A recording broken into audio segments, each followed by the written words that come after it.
So something to think about is our uncontrolled mind. It's so often like that, isn't it? Like I'd say and joke, but it's true. I've never met a person yet who says, Robina, I can't stop thinking good thoughts. We're not like that. Usually when the mind is uncontrolled, it's sort of not happy thoughts, maybe anxious thoughts, worried thoughts, low self-esteem thoughts, jealous thoughts, I'm bad thoughts, and so on. But the tragedy about them is we believe them immediately. Because they arise, we believe they must be true. And I find this is really incredible. We should be blown out by this. So we need to have some courage to listen to them objectively and see that they're exaggerating and not necessarily believe they're true. There might be some essence of truth in them. Maybe you did shout at that person. Maybe you did do that.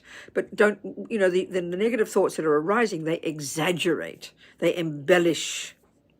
So we have to be very objective, kind of courageous, So one practice, sometimes there's many approaches, but one of them is merely to step back.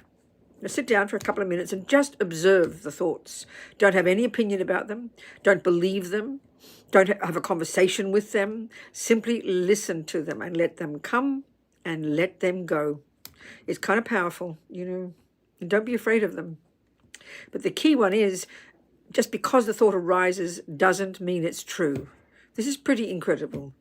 So we've got to start having confidence in that. And then how do we find the truth? Well, that's another discussion. We can discuss that one, But start by not necessarily believing those unhappy thoughts. Just because they arise in the mind doesn't mean they're true.